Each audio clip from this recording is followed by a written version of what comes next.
Et bon, par contre, effectivement, on a quand même toujours notre petit sax. Bonsoir à toutes et à tous. Bien sûr, c'est Daron Wood qui vous parle, exactement, c'est moi. Tout à fait. Coucou Cartas, coucou Tipoud, coucou Enekia. Je suis ravie que tu puisses revenir pour les débriefs également, ça me fait bien plaisir. Coucou Ministef, coucou Ditz, et bah oui, la musique, bien sûr. Hello Kawakasi, cher Coloutre qui arrive directement avec son 4e mois d'abonnement. Bah ça fait bien plaisir, on peut le dire. Coucou Warzam, Daronne violente, ouais, c'est ça. Ouais, mais non, Daronne violente, c'est le catch. J'ai vraiment beaucoup trop de personas. C'est mes facettes, hein, c'est de multiples casquettes. Bon, bah ça se fait pas du jour au lendemain. Hein. C'est des années d'entraînement, je dirais. Et de contrition. Non, pas du tout. Faut l'écrire, ce lore, ouais. Je sais pas. Je sais pas. C'est compliqué. La béguerre. Ouais, voilà. C'est moi, ça. Hein, c'est tout moi, ouais. J'aime bien la violence, un peu. Hein, on va pas se mentir. Oh, Nefti, ça me fait trop plaisir. Ah bah écoutez, on est bien. Petit dimanche soir de mars. Écoutez, déjà mars. Voilà. Le jour, elle est d'Hollywood. La nuit, elle est daronne violente. Et le week-end, frappe sanglante. Et le week-end, j'attends tout le monde avec ma triplex sur le parking de Jardiland, bien évidemment. Hein. Petit 5 à 7, n'hésitez pas. Coucou Ben. T'as pas encore de nom de présentatrice d'émission radio de musique nocturne? Non, c'est vrai. C'est vrai. Mais c'est marrant parce que quand j'avais commencé à parler à ma mère du streaming, elle m'avait dit « Ah, mais c'est un peu... c'est un peu comme, comme Macha Béranger. » Et j'étais là genre... Bah, cela dit, gros respect à l'Omacha et tout. La vie le sent, quoi. Mais bon, j'ai pas le charisme de Macha, quoi. Moi, je veux taper. Ouais, mais ça, c'est Simona le lundi soir, sa mini-Steph. Hein. C'est là que je peux laisser toutes mes pulsions... Sur les parkings de Jardiland, c'est ça, tu pars en hélico. Non, mais j'ai pas encore, quoi. Émission nocturne, Hollywood. Oh, waouh. Oui, c'est validé. Je fais justice à coup de triplex. Oh non, Osmo, t'as pas vu le film? Oh merde. Bah oui, mais vous aviez le débrief, vous aussi. Enfin, vous aviez le JV Club aujourd'hui. Oh non. Bah, tu peux le prendre aussi, t'as pas eu le temps, bah ouais... Ouais, j'ai dû bosser. Non mais oui. Alors faut quand même le dire, hein. On peut saluer la performance de Queenie dans Jour de Play. Meilleure go, au top de la meilleure go. Vraiment, dans ce qu'elle sait faire de mieux, c'est-à-dire être business ananas. Vraiment la meilleure meuf, quoi. C'était trop bien. T'es vraiment... tu es rayonnante. Tu es belle dans l'effort. Coucou Morgane. Ouais, c'est ça. Elle exprime au mieux son pseudo, tout à fait. Jour de la meilleure go. C'est la meuf qui accapare totalement la lumière, quoi. Mais après, la discussion, de toute façon, sera... bon, il n'y a pas... Enfin, il n'y a rien à spoiler sur le film. Enfin, vous verrez. Tu peux quand même rester. Ça me fait plaisir. Pas de problème. Tu peux rester. Mais ouais. Ça va, vous, sinon? Petit dimanche, là? Tac, tac, t'as vu? Ah bah vous allez manger? Ah bah yes.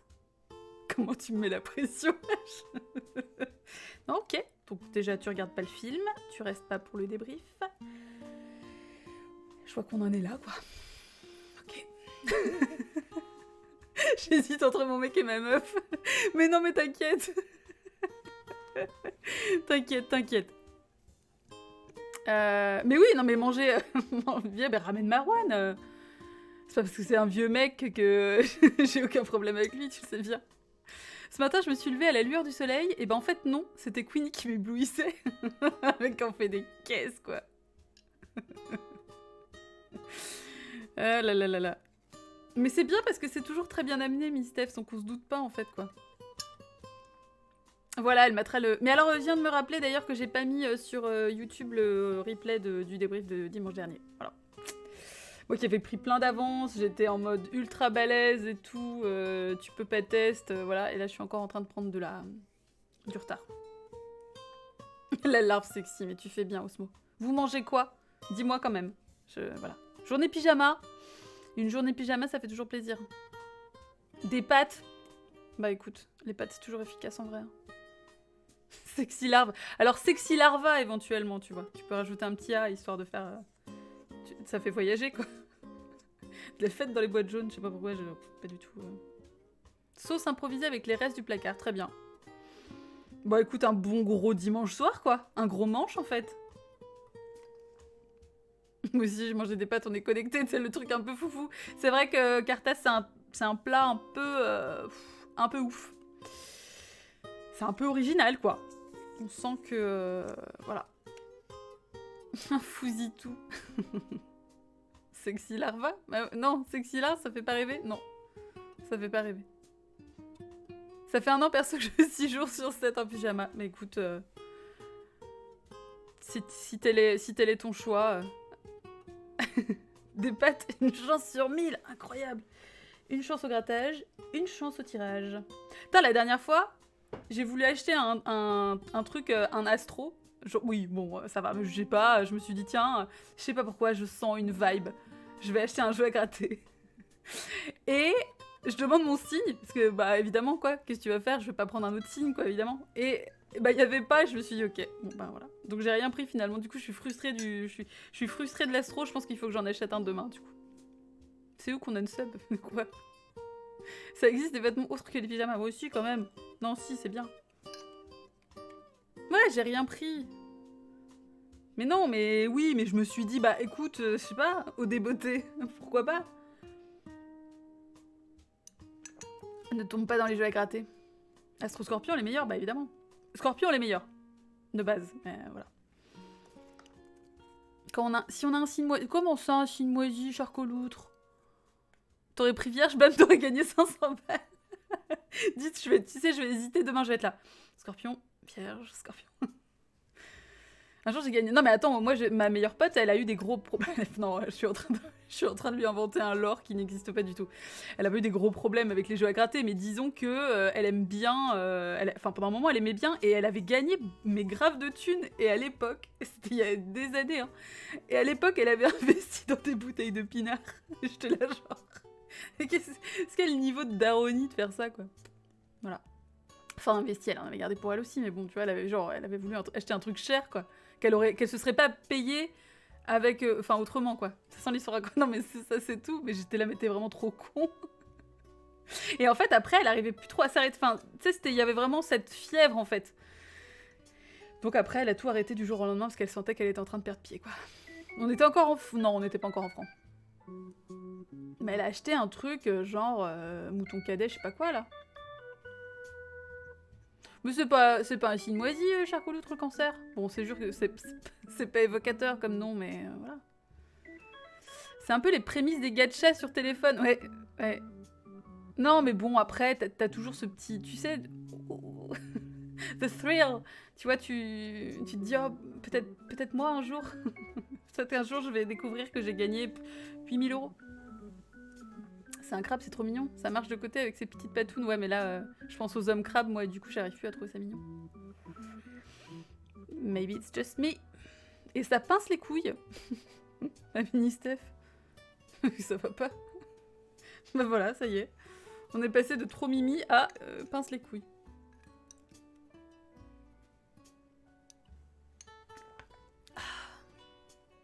Oui, c'est ça, c'est plutôt l'inverse en fait. Le chevalier d'or du cancer. Aime-toi, charcoloutre. Aime-toi comme tu es avec ton signe astro, quel qu'il soit. Et je vais la gratter mis sur téléphone, ouais. C'est affreux quoi. Le pire c'est si tu découvres pas que t'as gagné et comme tu sais... Attends, quoi? Et tu sais pas, Attends. C'est si tu découvres pas que t'as gagné et comme tu sais pas, tu demandes jamais tes sous. Mais comment ça? Parce que le principe c'est quand même de gratter. Comment tu peux découvrir... Putain, mon cerveau vient de freeze là, genre d'un coup, je suis là genre... Pardon? Les œufs gravés, c'est ça. Sur un chevalier d'or moisi. Oh, charcoloutre. Beaucoup de compassion pour charcoloutre. Parlant de compassion... succession d'idées, suggestions de présentation, voilà. Yogiti. De façon évidente. Je pense que Ministef a besoin de se détendre. Je sais pas trop. Je préfère demander avant parce que... C'est la fin de la... c'est la fin de la semaine, je suis un peu éreintée. Le boulot, l'actualité, les enfants, je suis complètement dépassée. Je sens que j'ai pas les... Je sens que j'ai... Je crois que tu disais genre, je sens que j'ai pas les épaules. Je sens que j'ai les épaules tendues. Est-ce que tu aurais une solution? Bien sûr, Mini Steph, bien sûr. Coucou Valio. Tu arrives pile au meilleur moment. Oh, détendez-vous. Oh là là. J'ai un truc qui me gratte dans l'œil. Mais ça me détend quand même, c'est pas grave. Tu t'es fait un petit yokiti, Nikkei élément. Oh là là. Laissez-vous emporter par la poésie et la litanie d'Elvis. Ok. La phrase yogiti du jour. Je crois que je touche mon plafond et je flotte dans le bonheur. Très bien. Elle est en français.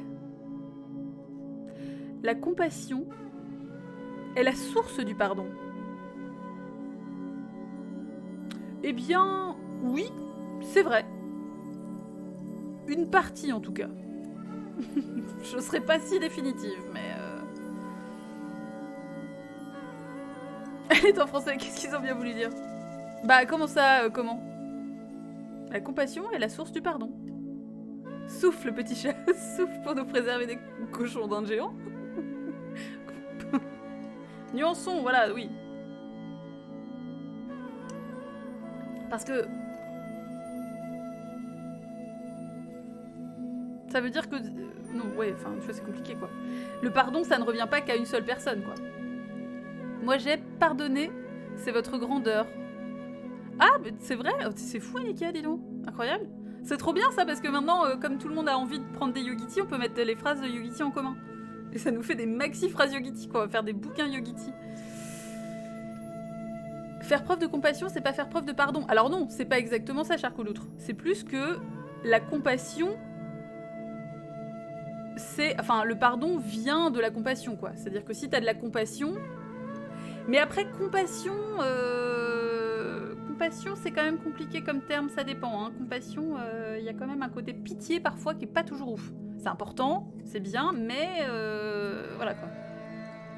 Non, mais bien sûr, je suis une influenceuse Yogiti Warzam, c'est pour ça que j'essaye de négocier des partenariats, mais bon, ça marche pas trop, quoi. Je sais pas pourquoi. Je pense que c'est la scène, ils sont pas assez open. Hein. Et je dirais pas compassion. Faut que tu te proposes un autre mot. Hein. Empathie, mais empathie, Kawakasi, oui, mais c'est un mot dont on abuse un peu. Hein. Et empathie, c'est plus une question de ressentir ce que ressentent les gens, mais ça veut pas dire que tu comprends les émotions que tu ressens.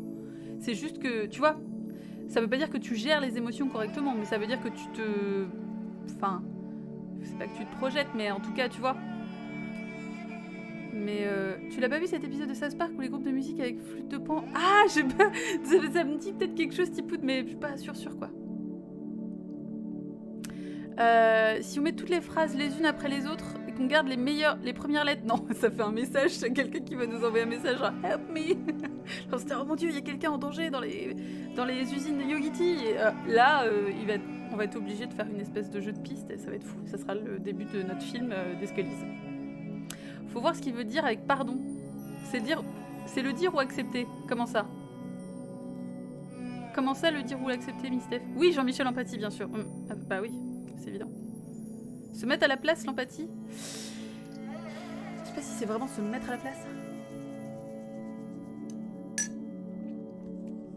Parce que dire pardon, là on parle pas de dire pardon quand tu tapes quelqu'un dans le métro. Sommes-nous d'accord quand même là-dessus? C'est vraiment le pardon, genre quelqu'un t'a fait du mal. Bah, il y a une forme de quelqu'un t'a fait du mal. Bah oui, alors ok, c'est chiant, mais c'est rarement 100% gratuit. Parfois, il y a des raisons qui poussent les gens à agir comme ça. La compassion, c'est d'essayer de remonter justement à ça en se disant si cette personne fait souffrir, ça c'est un peu la... voilà, mais c'est plus si cette personne m'a fait souffrir, c'est peut-être qu'il y a autre chose qui l'a fait souffrir elle, ou une chose qu'elle a interprétée ou qu'elle a vécue différemment que moi, et voilà, finalement quand tu comprends pourquoi la personne agit, même si ça t'a fait du mal, ben dans un sens ça te semble moins gratuit. moi c'est ça, c'est pour ça que je trouve que c'est important d'expliquer les choses aux gens, c'est que quand ça te semble moins gratuit et qu'il y a une raison derrière, tu trouves ça moins violent aussi un peu quoi. À comprendre l'autre, ouais. Ah, on peut comprendre sans pardonner? Oui, on peut aussi, mais souvent quand tu comprends, tu vois, c'est un peu le chemin quoi. Daronne violente ne pardonne pas, ne fait pas preuve de compassion, absolument. Dès que j'ai mon masque, tu vois, c'est fini quoi.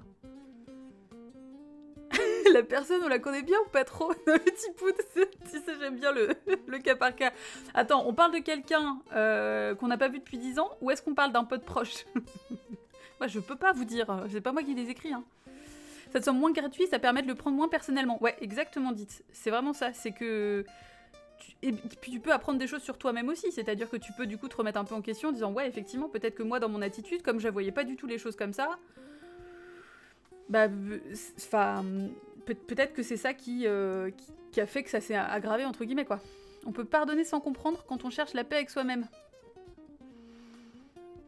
Je sais pas si on peut pardonner sans comprendre. Parce que... En fait, je pense que ça veut dire que tu pardonnes pas vraiment. Parce que tu sais pas pourquoi tu pardonnes, en fait. C'est-à-dire que tu vas juste dire ok, non, mais c'est bon, c'est pardonné, c'est oublié. Mais juste en mode un peu me fais pas chier, reviens pas là-dessus, c'est réglé. Sauf que... Concrètement, ça veut dire que tu vas juste essayer d'oublier le truc. Et ça va revenir. En général, c'est souvent ça qui se passe. C'est que quand un truc est pas vraiment réglé et que t'as pas cherché à le comprendre, ça va revenir par vague, en fait, dans des situations un peu similaires, pour te faire comprendre qu'il va peut-être falloir bosser dessus. C'est extrêmement vexant quand ça arrive. Mais il faut l'accepter, quoi. J'ai toujours eu un souci avec le pardon, je trouve ça occulte, le fait qu'il y ait une faute à la base. Ah non, je trouve que ça occulte. Je trouve ça occulte. J'étais là, comment ça occulte? Tu vois, genre un des signes cabalistiques, ministère. J'y étais pas du tout. Alors oui, il y a eu faute à la base, mais après ça dépend comment tu te sens en termes de rancune, etc. Et vis-à-vis de la colère et tout. Moi, je sais que la colère et la rancune, c'est des choses que je gère très mal et qui me détruisent vraiment moi de l'intérieur, en fait. Donc, c'est des choses que je cherche à ressortir pour ne pas continuer vraiment à ce que ça me ronge, quoi. Il y a des gens qui se nourrissent aussi de ça et pour qui ça peut être une force. Moi, je suis pas sûre, mais bon, chacun a ses façons de fonctionner. Mais personnellement, ça dépend de la faute, en fait, mais c'est juste que ça dépend des circonstances aussi. Et en fait, pardonner, c'est pas excuser. Pardonner, c'est juste dire, je souhaite être en paix avec ça, j'ai compris pourquoi c'était arrivé, ça m'a fait du mal, mais maintenant... voilà, on passe à autre chose, quoi. Vous avez de la compassion? Vous avez du pardon? Bah, vous pouvez faire une compassion, pardon. Yes, c'est ça, c'est comme la tarte à la tomate. Le pardon, c'est tracer des pentagrammes. Exactement, Tipoud. Moi, je pense qu'on peut s'arrêter là-dessus. Je pense que c'est vraiment le meilleur résumé. Je pense que ça veut dire qu'on a extrêmement bien compris cette phrase du Giti. On est au max. Souvent, une personne qui va s'excuser, on va la féliciter ou la remercier. Mais on oublie qu'il y a des gens qui n'ont pas à s'excuser. Parce qu'ils font attention. Alors, déjà, on ne s'excuse pas, on présente ses excuses. Et je pense que c'est important dans ce que tu dis, Ministef, c'est justement de ne pas s'excuser, c'est que tu présentes tes excuses, et ensuite, la personne en face, ou les personnes, acceptent ou non les excuses. Parce qu'on ne peut pas forcer quelqu'un à accepter des excuses. C'est trop facile, un peu, tu vois, c'est genre, oui, bah je m'excuse de, bah oui, bah, ok, d'accord, donc déjà t'as fait de la merde, et en plus, derrière ça, tu t'excuses toi-même. Bon, bah, on te laisse tranquille, en fait, t'es autosuffisant. Y a pas de souci, tu vois. Donc non. Maintenant, il n'y a pas à glorifier les gens qui présentent des excuses, non. C'est juste que, normalement, ça doit être le début d'un processus, et pas la fin, en fait, de présenter des excuses. Donc, après, le fait qu'il y ait des personnes qui aient jamais à présenter leurs excuses, je pense que... Enfin, là-dessus, je suis pas d'accord. Je pense qu'il y a surtout des gens qui ne sont jamais confrontés aux erreurs qu'ils ont faites, parce que les personnes en face n'ont pas forcément eu envie ou le cran ou quoi que ce soit de leur mettre face à leurs erreurs, mais moi je pense que c'est une erreur de penser que personne... Il y a des gens qui n'ont jamais à présenter leurs excuses, quoi. C'est pas possible. Moi, le pire, je m'excuse si je t'ai blessé. Ou alors je m'excuse que t'aies pas compris ma blague. Putain, ça c'est pire que tout. Et ça arrive tellement souvent. Oh, je m'excuse que tu l'aies mal pris. Ok, donc... Je vais juste me faire foutre, en fait, du coup. Il y a des gens dont les excuses ne valent rien, exactement, oui. Moi, c'est ça, donc t'as même pas réfléchi. Ouais, c'est ça. Oui, mais c'est ça, c'est souvent des gens qui finalement s'excusent de s'être fait choper, ou s'excusent qu'on leur mette le nez dans la merde. Mais avant ça, tu vois, voilà. Moi, je trouve que des gens qui présentent leurs excuses de façon spontanée sur quelque chose qui est arrivé, mais sur lequel on les a pas repris, par exemple, déjà, ça a plus de valeur. C'est des gens qui sont prêts à se mettre dans une situation, entre guillemets, compromettante. Enfin, pas par peur de représailles, c'est des personnes qui auraient pu très bien s'en sortir sans rien dire, mais qui quand même, du coup, disent bah, écoute, là, voilà, j'ai réfléchi et je me suis rendu compte que à ce moment-là, je pense que je t'ai blessée, je pense que les paroles que j'ai prononcées n'étaient pas correctes, l'attitude que j'ai eue envers toi n'était pas correcte, et je tiens à te présenter mes excuses si tu les acceptes, et qu'on en parle parce que je me sens pas bien vis-à-vis de ça. Ça, c'est des excuses sincères. Je m'excuse si je t'ai blessée. Bah, alors, attends, c'était... Moi, ce que je disais, c'est je m'excuse si t'as pas compris ma blague. Ou tu vois, c'était plus ça. Mais le truc, c'est que... En fait, dites dans le truc, ce que je dis, moi, c'est que j'aime pas les gens qui s'excusent. Je m'excuse. Bah... C'est je te présente mes excuses, tu vois. Donc, c'est plus que, voilà, tu présentes des excuses plutôt que de t'excuser toi-même, quoi. C'est vraiment plus une question de rhétorique, tu vois, de formulation, quoi. Mais ça a son sens. C'est exactement, du coup, on arrive dans le truc un peu qui rejoint le sujet du débrief, mais c'est comme la différence entre être violé et se faire violer. Personne ne se fait violer. Les meufs ne sont pas actives dans le fait de se faire violer, quoi. Ouais, oui, dites, tu vois, je suis d'accord, la langue évolue, mais en fait, il y a quand même un truc où je trouve que quand tu vois que quelqu'un fait attention à la façon dont il ou elle formule ça, c'est quand même assez cool, quoi. T'as aussi les gens qui s'excusent, mais derrière baissent direct leur niveau de responsabilité. Oui, c'est ça, ouais. Oui, comme j'ai pas eu le temps, j'ai pas pris le temps. Exactement, Ben, ouais, je suis d'accord. Parce que c'est vrai, c'est ça, en fait. Factuellement, en général, c'est que t'as pas pris le temps. Et c'est pas grave, en fait, mais...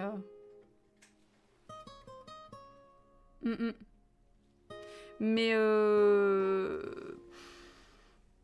faites attention. Après, on n'est jamais complètement irréprochable, hein. C'est-à-dire que y a des choses... on peut se planter et il faut aussi savoir dire aux gens, bah, par exemple, là, c'est pas forcément correct ou la façon dont tu l'as formulé, ça pourrait être mieux, etc. C'est important d'être à l'écoute de ça aussi. Mais faites attention aux gens, tout simplement. Voilà, c'est ma phrase Yogiti du jour, faites attention aux gens. Faites attention à vous aussi, mais... On n'est jamais irréprochable, mais on peut ne pas être de droite. C'est déjà bien. C'est clair, quoi. Et merci Sam pour le follow. Bon les enfants, hein, écoutez, la phrase Yogiti aura finalement soulevé encore... Mais c'est le pouvoir de Yogiti, hein. Bah merci Yugiti, yes. Je vous rappelle que vous pouvez faire aussi tout à fait Stud Live dans le chat afin d'avoir les informations sur le Stud Live auquel Dites et moi participons le week-end prochain puisque ça va être trop cool et tout. Je vous présente bientôt les goals que j'aurai mis au propre et tout quand j'aurai réussi à réfléchir au palier, ça c'est le plus chiant. Donc, mais sinon, trop bien, trop beau, trop fou. Et donc... Attendez, j'allais me mettre sur l'écran de fin.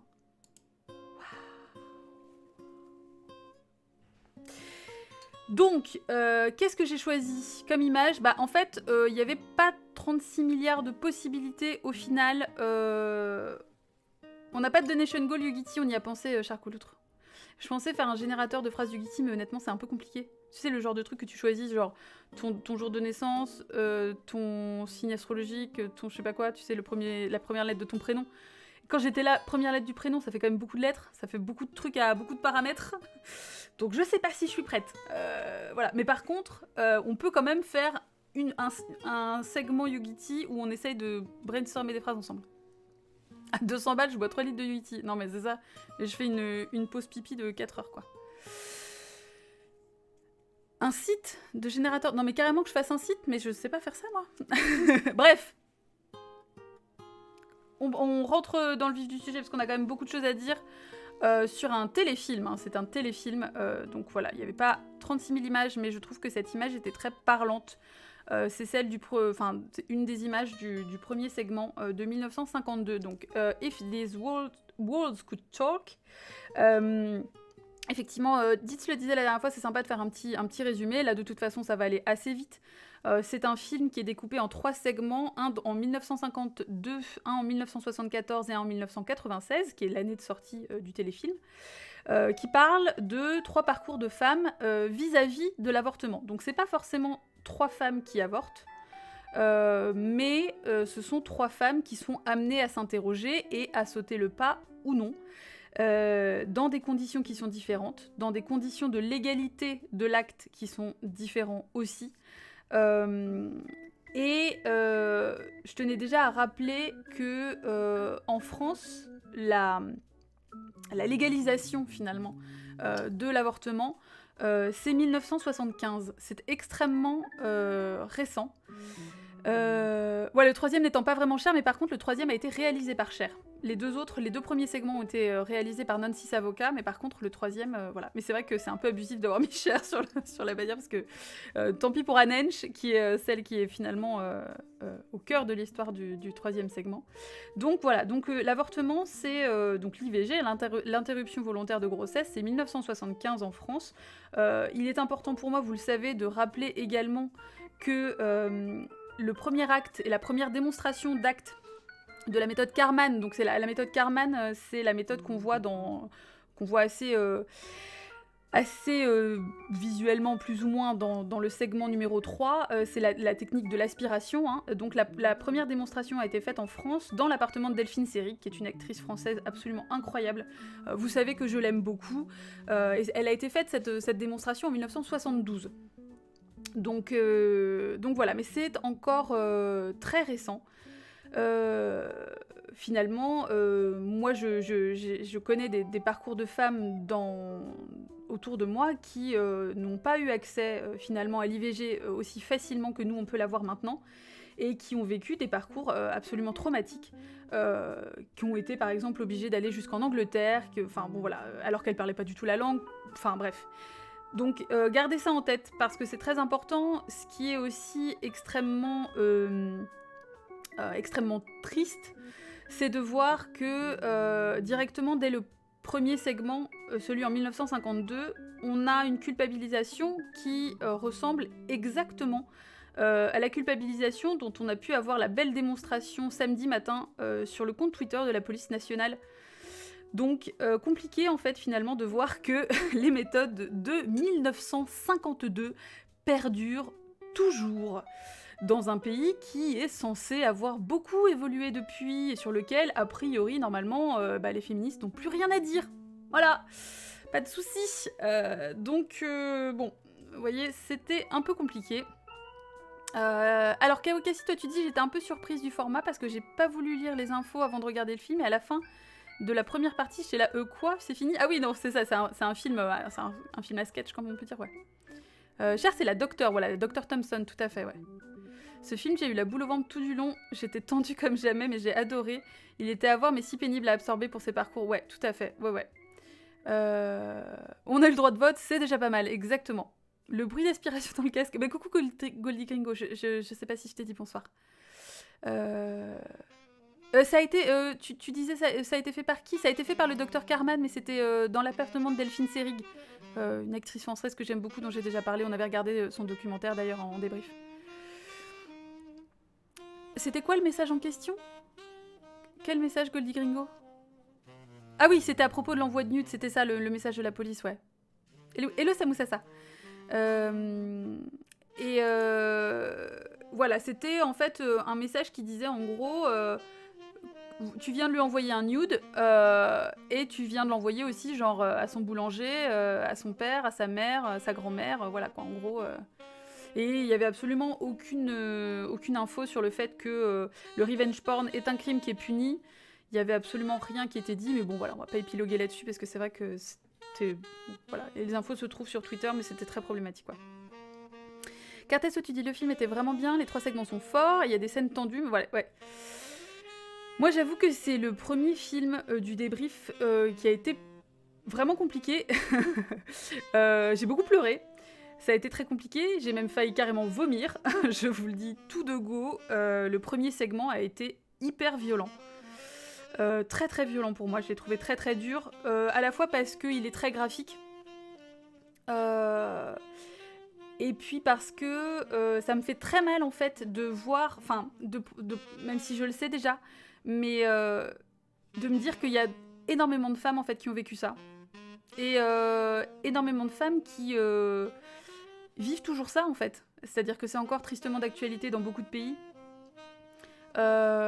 Et ce que j'ai trouvé vraiment très intéressant, c'est que ça montre vraiment... alors, on pourrait dire que c'est un peu pathos, c'est-à-dire que c'est un peu, entre guillemets, tire-larme, mais pas vraiment, parce qu'en fait, en vérité,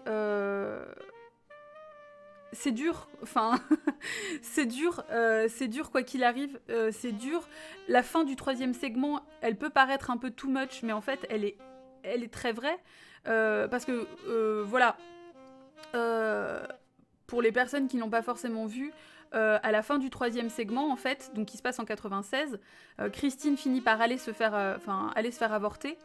Et en fait, il y a un mec qui déboule dans la salle d'opération à la fin de son avortement et qui tire en fait avec un gun sur la médecin en fait, en disant oui, vous êtes des meurtrières, etc. Voilà. Alors que on sent déjà que c'est tendu avec la médecin, parce qu'en gros, quand elle arrive en bagnole, il y a des manifestations pro-life tout autour du centre d'avortement. Elle arrive avec un gilet pare-balles, on sent qu'elle a peur, elle dit que les manifestants vont jusque chez elle, jusque à l'école de son enfant, etc. Et donc voilà, et donc le mec finit, il réussit à s'infiltrer en fait dans la clinique parce qu'il se fait passer pour le mec d'une nana qui va se faire avorter. Et donc voilà, il déboule comme ça, quoi. Oui, c'est Sammy Scooby-Doo. Je suis zéro d'accord pour que Sammy Scooby-Doo tue Cher. On est d'accord que je te la mets dans quelle timeline c'est possible, ça, c'est vraiment la pire timeline. J'ai beaucoup pleuré, j'ai eu un peu de déception à la fin. Ah oui, parce que finalement, aucune des 3 protagonistes ne va pouvoir avorter de manière safe, ouais. Alors... Après, sur la question de l'avortement numéro 2, dans le segment numéro 2, c'est un peu plus compliqué que ça, mais j'ai trouvé ça chouette qu'au final, elle n'avorte pas forcément toutes les 3. Oui, moi aussi j'ai trouvé ça très juste dit, hein. Ouais. Et c'est vrai, oui, Vanahilde, je sais pas si je t'ai dit bonsoir, mais oui, son Demi Moore est parfaite, ouais. Sinon, le film était incroyable, les 3 segments sont d'une force, ouais, c'est vrai, on est d'accord. Hein. Le premier segment m'a mis mal, j'ai chialé, j'ai pas réussi à aller au bout, j'ai dû faire des pauses, moi aussi je fais des pauses, ouais. Reprendre, zapper de courtes périodes, c'est ça. C'est pas un souci parce que comme c'est vraiment 3 segments, c'est pas très très grave quoi. J'ai pensé à nos Adelphes, j'ai pensé à ma grand-mère, à ma grande-tante, c'était chaud, ouais, Neftis, moi j'ai pensé à ma mère, c'était tellement dur. Il a joué dans Scooby-Doo, il joue Sammy de Scooby-Doo, ouais, dites. C'est quand j'ai vu sa gueule, je suis là, pourquoi cette tête me dit quelque chose? Ah si, ça y est. Le 2e segment m'a serré le cœur, on comprend très vite que le problème de l'avortement, c'est surtout l'incapacité de la famille à aider la mère. Ouais, c'est ça. Ouais, alors ce qui est intéressant, c'est aussi de voir la...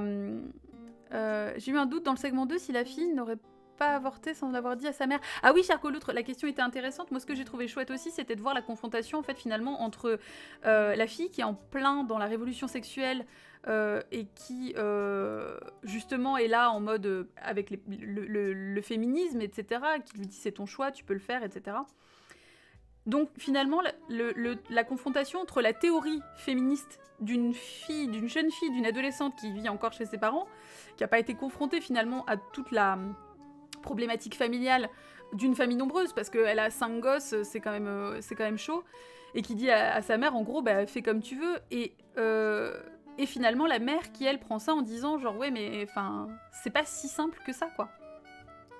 Le truc que j'ai trouvé dommage, c'est que le seul segment qui finit bien, c'est celui où la mère n'avorte pas. Oui, en même temps, ça met bien en valeur à quel point l'avortement met la vie des femmes en danger, exactement, et je sais pas si c'est vraiment le fait qu'elle le garde finit si bien que ça, parce qu'elle se compromet quand même, et on voit bien qu'elle finit par le garder, parce qu'elle aime ses enfants, etc., mais ça va quand même impacter, par exemple, ses études, le fait qu'elle pense à elle. Moi, je trouve ça très juste quand elle dit ça fait depuis la naissance de notre plus grande que j'ai pas eu une conversation d'adulte, quoi. Et que le mec lui dit mais là on a une conversation d'adulte, et t'es là ouais, donc t'es en train de te prendre la gueule avec ta meuf et t'es en train de lui dire en gros là on s'engueule, c'est ça la seule conversation d'adulte que tu peux avoir. Non, les perspectives sont pas réjouissantes, quoi. Dans le deuxième, l'avortement est moins discuté entre les persos, mais c'est ça qui est fort. Alors, il est moins discuté entre les persos, il est quand même discuté avec son ami, hein, qui lui dit moi j'ai jamais regretté, je trouvais ça hyper bien qu'il y ait une femme qui lui dise moi j'ai jamais regretté. Les gens m'ont dit ah tu vas voir, tu vas trouver ça triste, dur et tout machin, et elle dit genre non, j'ai juste été soulagée, ça m'a fait du bien, j'étais contente quoi. La fin du troisième, ça m'a à la fois choquée et un peu sortie sur le moment. Je pense que c'est dû à la présence de Cher qui est devant, oui, devant et derrière la caméra, qui se donne le bon rôle. Alors je suis assez d'accord, Goldie Gringo, il y a un côté, on sent que la réalisation est pas la même sur le troisième segment, et je trouve que ça dénote peut-être un peu. Je l'aurais pas... Il n'aurait eu aucun sens entre les deux, mais ça aurait été mieux que ce soit elle qui réalise l'épisode du milieu, tu vois, parce que là ça faisait terminer sur un truc qui était un peu over the top, mais qui était quand même... Enfin, c'est une réalité aux États-Unis, hein, le port d'armes est un problème, donc... Le message de la mère aussi est très fort, qui lui fait comprendre qu'être une femme, c'est énormément de responsabilités. Et oui, et que c'est surtout toi qui as toutes les responsabilités. Hein. J'ai trouvé les 3 segments vachement différents, les sujets abordés très riches et intelligents. C'est ça, l'avortement illégal, la question de l'avortement d'une mère aimante et les théoristes pro-life. Puis alors c'est surtout, Tipou, dans le deuxième segment, l'avortement ok est légal, mais ça reste récent et ça reste un truc qui est pas, entre guillemets, normalisé. Donc t'as encore des femmes qui se posent la question. Je pense que le segment 2 sert aussi à montrer qu'on a avancé, oui, depuis 1952, avant d'être remis en cause dans le segment 3. Oui, c'est ça. C'est ça, on sait pas l'impact sur ses études au final, ouais. D'ailleurs, j'ai adoré la conversation avec son mec qui est si vrai. Le mec pense, ouais, pas une seule seconde aux aspirations de sa vie de femme. Oui. Et tu sais, genre, il se vexe un peu. Enfin, c'est vraiment trop bizarre, quoi. Ouais, je pense pas non plus qu'on puisse dire que le segment 2 finisse si bien que ça, quoi. Le mec est pas capable de cirer ses chaussures. Alors, ce que je trouve incroyable aussi, c'est que dans cette discussion-là, on voit aussi que quand ils parlent tous les deux, lui ne fait rien et il attend qu'elle fasse. Enfin, elle est toujours dans l'action, en fait. C'est-à-dire que même quand ils sont en train de se poser sur une problématique à elle, sur sa vie, sur un enfant qu'elle va avoir, sur les études qu'elle va compromettre, etc., elle est encore en train de lui cirer les pompes, littéralement, quoi. Et c'est affreux parce que c'est vraiment ça, c'est-à-dire qu'elle n'a pas le temps de se poser pour discuter, lui n'en branle pas une, et c'est quand même lui qui se pose, alors que t'aurais envie de dire, putain mec, tu fais pas ta bouffe, tu repasses pas tes fringues, tu cires pas tes pompes, t'élèves pas tes gosses, et c'est... Enfin... ça m'énerve. Chier quoi.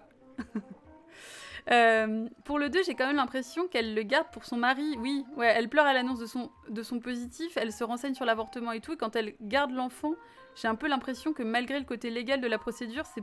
Alors c'est pas encore dans ses mœurs, et puis j'ai l'impression finalement, elle capte que c'est son devoir conjugal. Parce que c'est à un moment donné, c'est dit, voilà, having kids, it's part of a married life. Et là, j'ai trouvé ça affreux parce que je me suis rappelé l'expression devoir conjugal, et là, je me suis dit, putain, quel enfer. 74, hein. Faut remettre aussi les choses dans le contexte de l'époque, quoi. Perso, je trouve que c'est bien mis en avant qu'elle aime ses enfants et que malgré tout, ça lui apporte du bonheur. Oui, c'est ça. Ouais. On comprend comment elle pèse le pour et le contre. Ouais, c'est ça, elle aime ses enfants, même s'ils sont bruyants, ils sont chiants, il y en a plein, mais... Sauf qu'il y en a plein aussi, quoi. Puis il y a des ados, et les ados, c'est chiant. Je trouve ça qu'elle le voit comme un gamin. Je pense que quand elle parle de conversation d'adulte, c'est aussi dire de ne parler que de choses terre à terre. Oui, alors oui, les conversations passionnantes, oui. Ouais. Dès que le ton monte, elle est obligée de se lever comme... Ah oui, il est obligé de se lever comme pour la dominer, oui. Ouais. Après, je sais pas. J'ai pas l'impression qu'il y a non plus trop une relation de dominance. C'est-à-dire que ce que je trouve cool, c'est que le mec n'en branle pas une, mais c'est pas un énorme connard non plus. Bon, c'est un flic. À cab, cependant. Mais c'est pas un énorme connard cliché, quoi. Oui, il dit pas merci pour les pompes. Non, c'est juste normal en même temps, dites. Elle le fait tous les soirs, au bout d'un moment, il va pas lui dire merci à chaque fois, quoi. Fun fact, j'étais à LA l'été 97 dans ma famille.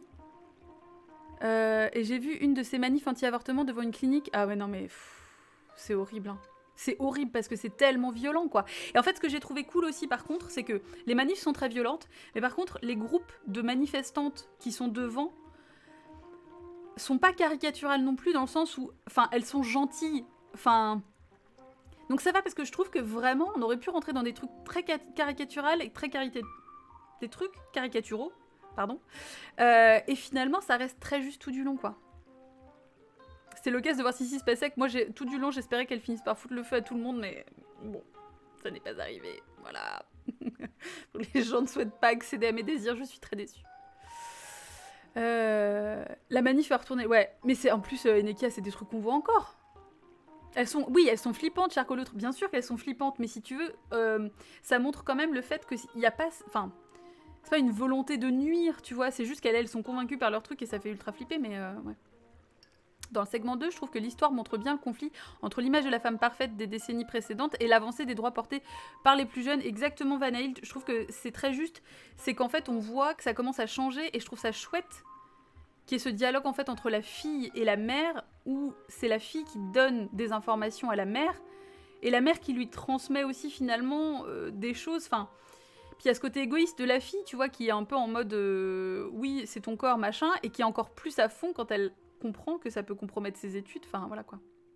La seule image qui m'a un peu gênée, c'est la mort de Cher en position de Christ. Oui, c'est vrai que c'était un peu...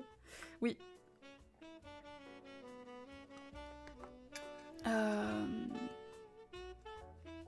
Oui, c'est ça la relation qu'elles ont avec Cher, mais c'est ça, elles ont essayé de se parler, et ça n'a pas marché, mais tu sens qu'il y a quand même un dialogue, enfin, qui a... Bon, un truc, voilà. C'est surtout l'effet de groupe qui est montré, ouais. Oui, le vieux cul avec son mini-cercueil avec le bébé mort, là, mais c'est affreux, hein. C'est affreux, hein.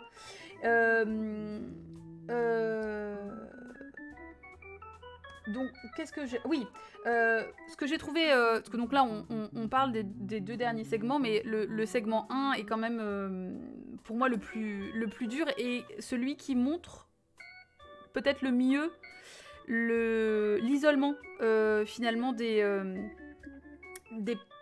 Alors j'allais dire des victimes, parce que là, en l'occurrence, en plus, elle a été victime d'un viol, elle s'est quand même fait violer par son beau-frère. Et ce que je trouve ouf, c'est qu'on voit, en fait, le poids à la fois de la responsabilité et de la culpabilité. Parce que elle lui dit qu'elle ne veut plus en entendre parler, et qu'en gros, il a pas fait exprès quand il l'a agressée et qu'il l'a violée. Parce que elle ne veut plus y penser, et elle veut complètement effacer ça de sa vie. Et en fait, je trouve que c'est très intéressant de voir que effectivement, dans tous les cas d'agression, moi j'ai pas vu ça comme un viol. Ah bah si, Charcot l'autre quand même. Hein. C'est-à-dire qu'il profite d'elle. Il profite d'elle. Il profite d'elle à un moment. Bah moi, enfin pour moi en fait, en tout cas, si pour moi, parce qu'il y avait quand même une notion déjà de violence dans l'attitude, dans son attitude à lui. Et il y avait une notion de... elle avait bu. Voilà. On le voit, hein, elle a un verre d'alcool à la main. C'est un viol. C'est tout. Pour moi, il n'y a pas de débat là-dessus. non, mais enfin, vous voyez ce que je veux dire ? Et ce que j'ai trouvé intéressant, c'est que c'est là qu'on voit que c'est réalisé par une femme. C'est que du coup, on ne voit pas la scène. Mais par contre, la violence est suggérée suffisamment fortement pour moi, en tout cas. Pour moi, ça a été clair. Pour qu'on sache que c'est effectivement une relation non consentie. Voilà, il dit qu'il a jamais voulu lui faire de mal. Oui, c'est ça. Mais j'avais tellement le doute, parce qu'en voyant la scène, j'étais bah oui, c'est un viol, mais le film semblait tellement pas vouloir le décrire comme ça. Oh, moi si quand même, hein. Ouais, enfin moi j'ai vraiment pas eu la sensation que le film le décrivait pas comme ça, parce que d'ailleurs... j'ai mis pas d'image de viol, female gaze. Et j'ai mis que la suggestion était plus forte, parce qu'en fait, en gros, c'est souvent ça qu'on voit. Alors le female gaze, je rappelle que ce que c'est, hein, c'est l'opposition au male gaze, qui est le regard masculin, qui est généralement un regard dominant, et qui va du coup objectifier les corps, particulièrement les corps des femmes. Le female gaze, du coup, est un regard qui est beaucoup plus à niveau, et qui est un regard qui souvent montre ses différences sur ce genre de points-là, par exemple. Moi, j'ai lu tout du long, quand il dit qu'il a pas voulu lui faire de mal, oui, non, mais il ose pas la regarder, il a pas voulu lui faire... Mais c'est pas parce qu'il a pas voulu lui faire de mal qu'il lui en a pas fait, en fait. Moi, par exemple, je ne crois pas l'homme dans cette situation-là. C'est pas parce qu'il dit « j'ai pas voulu faire de mal » qu'il lui en a pas fait, quoi. Le gars dans la voiture qui la ramène, c'est marqué sur sa tronche sa culpabilité. Non mais c'est ça, il est trop mal. Elle veut pas, elle le fuit, elle veut pas qu'il la raccompagne, etc. Ouais, bah la belle-sœur, on voit bien... oui. C'est vraiment genre... met pas l'opprobre sur la famille, quoi. Ouais. C'est juste qu'elle est en déni, ouais, voilà. Elle parle d'un moment de faiblesse, de solitude. Oui, mais c'est ça, en fait, c'est-à-dire que c'est justement sa culpabilité à elle, et la responsabilité qu'elle veut prendre pour essayer justement d'effacer tout ça, qui parle. Mais ça veut pas dire qu'il n'y a pas eu d'acte, quoi. Le deuxième montre très bien la charge mentale imposée par les devoirs d'une femme pendant toute la durée du segment et veut clairement diriger le spectateur à se ranger du côté de l'avortement. Ouais. La fin avec la décision opposée de la mère impose alors de remettre en question ce choix logique. Ouais, bah alors, moi ce que je veux... Enfin, je trouve que c'est juste que... C'est bien aussi de montrer... Enfin, les gens auraient pu dire c'est juste un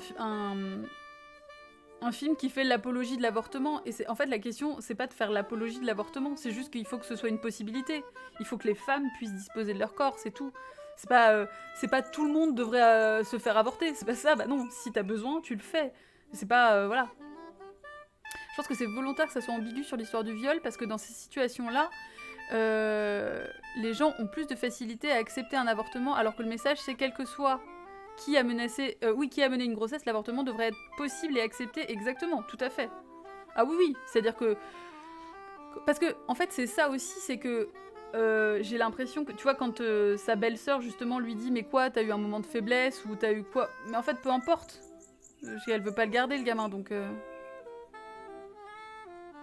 Oui, c'est ça, ouais, quand tu dis « J'ai pas voulu te faire du mal, j'en ai fait des os », oui. C'est son déni à elle, ouais. C'est tellement étonnant comme mise en scène de viol, oui, que les propos du mec disaient viol, mais le fait que ça soit pas montré, oui, c'est déstabilisant, mais moi j'ai trouvé ça très chouette. En fait, ça m'a fait du bien.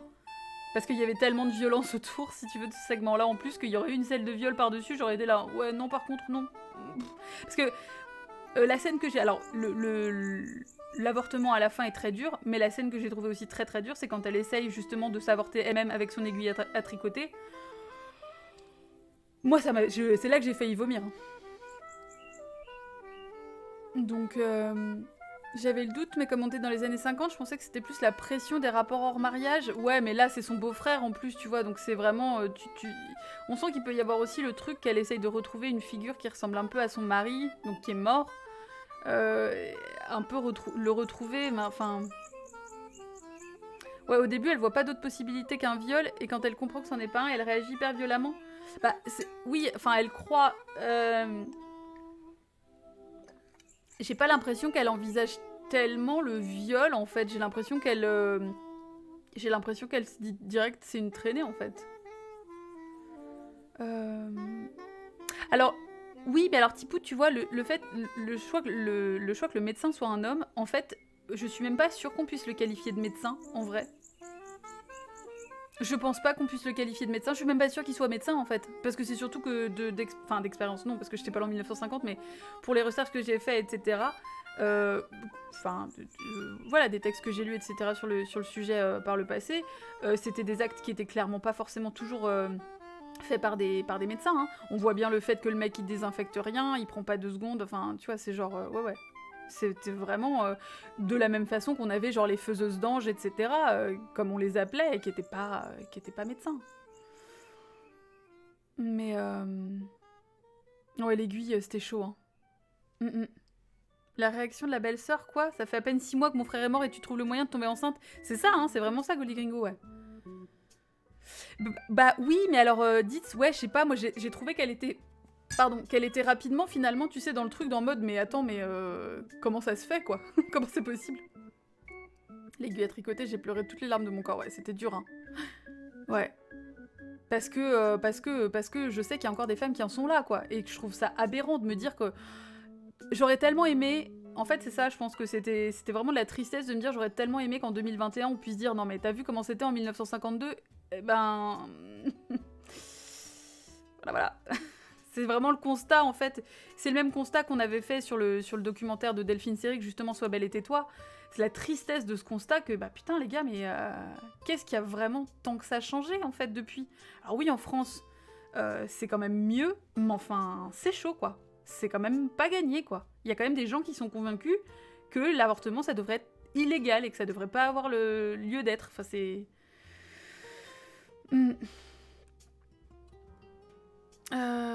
Ouais, l'avortement lui-même, t'as été obligé de faire une pause, ouais. C'est super dur, hein.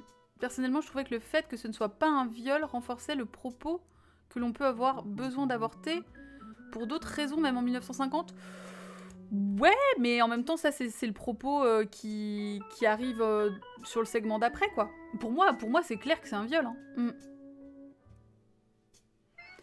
Dans ce film, il n'y a rien où on peut dire « T'as vu comme ça a changé ?» Bah c'est ça, ouais. J'ai aussi trouvé intéressant d'en faire une infirmière pour montrer le risque pour le corps médical et l'impact sur l'aspect professionnel. Ouais, de juste en parler, exactement. Alors surtout en plus pour une infirmière noire en 1950 aux États-Unis. dur.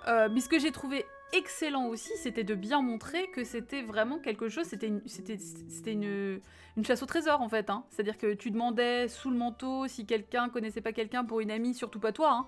Mais imaginons qu'une femme que tu connais, qui a déjà, oh là là, elle a déjà 6 enfants, elle peut pas en avoir un de plus, elle se disait comment est-ce qu'elle pourrait faire. C'était exactement comme ça, et ça, c'était ça en 1950, mais c'était exactement pareil avant 75 en France, où c'était est-ce que t'as des tips pour savoir comment on fait, pour faire tout ça dans le dos de ta famille en plus. C'est-à-dire pour que jamais ça ne sache, pour pas que tu te fasses dégager de chez toi, trouver l'argent toute seule ou presque pour faire des démarches qui sont horribles, sur lesquelles tu sais même pas si tu vas pas clamser à la fin, et si jamais tu clames ou si jamais t'as des conséquences en fait finalement de ton avortement, comme du coup Demi Moore en meurt à la fin de son segment, clairement. Tu peux même pas le dire, tu seras toute seule là-dedans, c'est vraiment l'isolement total, c'est l'enfer quoi. C'est l'enfer. Première fois que j'avais entendu parler d'avortement et qu'on n'avait pas le droit, j'avais 11 ans en regardant Dirty Dancing, oui, je me rappelle qu'il y a... Bah oui, il y a ça dans Dirty Dancing, ouais. Certaines femmes doivent passer par des gens dangereux et qui s'en foutent de nos vies, exactement. Ouais, tout à fait. Mon regard de mec sur tout le film, j'ai eu le sentiment que je devrais juste me taire et regarder, ouais, sans que ce soit violent en mode ferme là. Oui, c'est ça. Bah en fait, c'est juste qu'il y a pas grand chose à dire quand t'es un mec en vérité là-dessus. Enfin, là vous donnez votre avis sur le film, etc. Mais sur le sujet, ouais, la maison avec la lumière, mais c'est ça Tipoud, hein. Et c'est vraiment le truc, tu sais, le gap financier en mode ouais, mais si jamais tu veux vraiment ne pas risquer ta vie et aller dans un truc correct, bah il faut que tu raques quoi. Mais sauf que bah bien souvent quand tu peux pas garder un enfant à cette époque-là, c'est que t'es pas dans une situation financière super confortable. C'est pas toujours ça, mais il y avait quand même de ça quoi. La réaction des gens est hyper violente immédiatement. Ouais.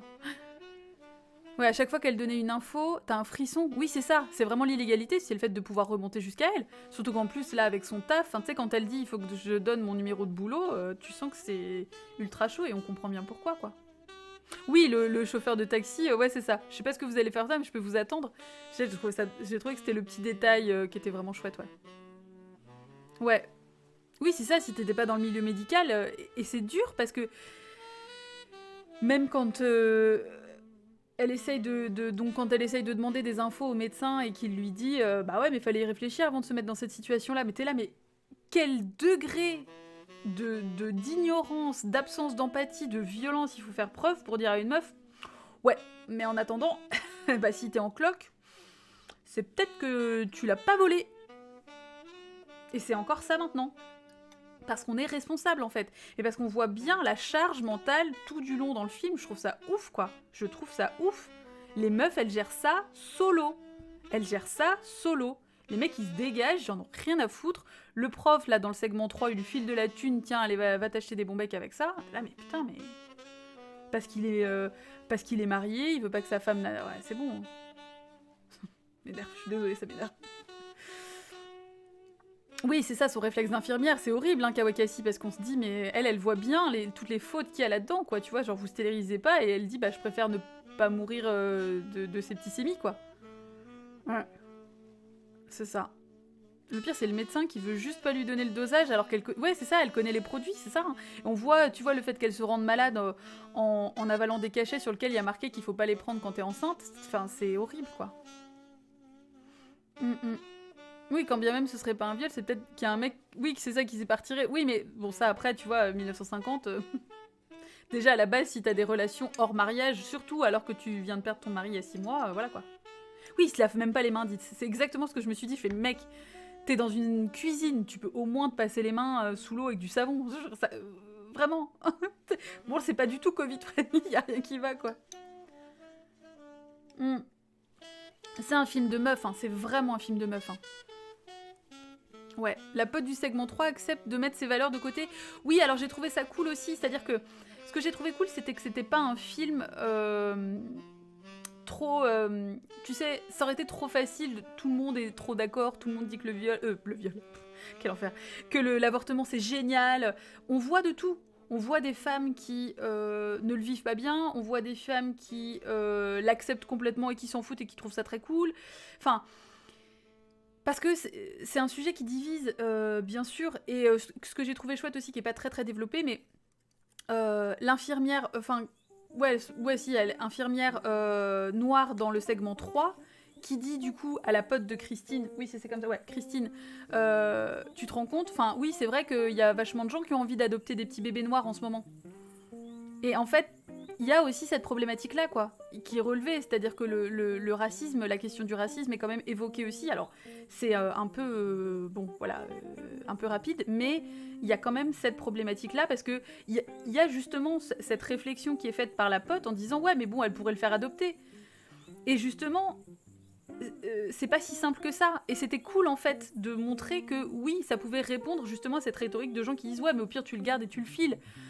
Ouais, enfin c'est pas un Kinder Bueno quoi.